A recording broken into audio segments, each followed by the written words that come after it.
In this video, we're going to look at how you can stop running overtime. We have some practical tips that you can apply right away.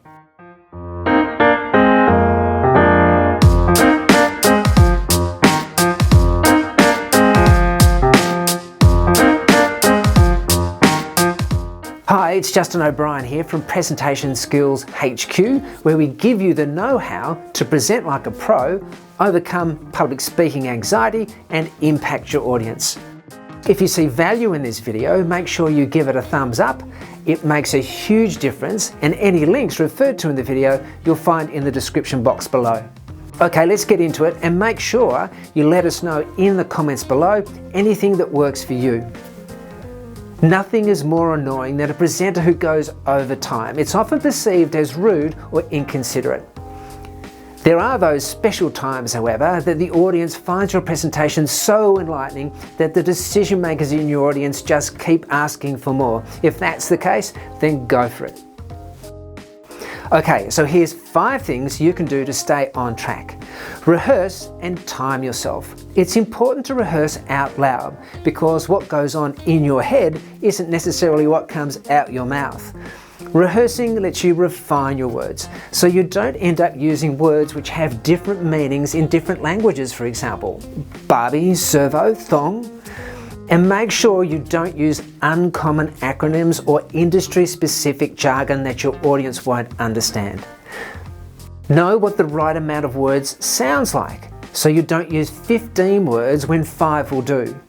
Have a look at this video when you want a bit of a laugh. The link's in the description below. Use the correct words, so you aren't scrambling and using fillers like and yeah, or you get the idea. If you know you tend to carry on a bit, then make sure you have only enough material to cover 80 to 85% of your allotted time. If you have 5 minutes, only have enough material for 4. So there are 2 ways to do that. One is to script out your presentation, do a word count, divide it by the speech rate. And the way you can do that is to use Microsoft PowerPoint Presentation Coach, and it will give you, amongst other things, a speech rate.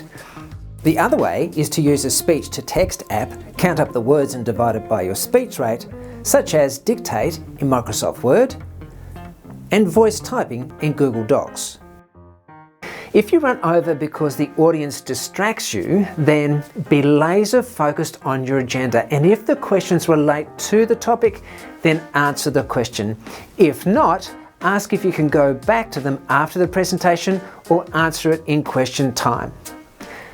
Understand why you run over. Is it because you are not prepared and you start babbling, in which case you know what to do?